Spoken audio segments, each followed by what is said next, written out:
CountIf, SumIf, and AverageIf are three functions that allow you to analyze a select set of data within a larger data set. Here we have all of the S&P 500 stocks, as well as their sector information and some other information about the stocks.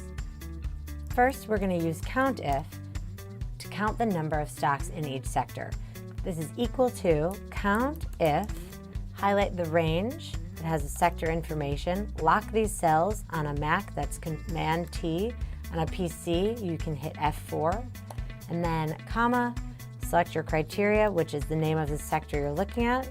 If we drag this down, we can see how many stocks there are in each of the sectors. Now we're going to want to look at the total market cap for each sector. SumIf, the range is going to be the sector still, lock the cells, select the sector, and then for the sum range, that's the range that holds the data we want to add up. So we're going to select the market cap data.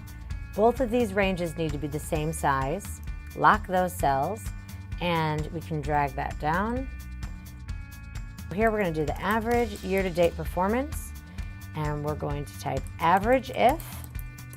We're going to highlight the range that has the sector information, lock the cells, select the sector for analysis, and then the average range is the range that holds our year-to-date performance.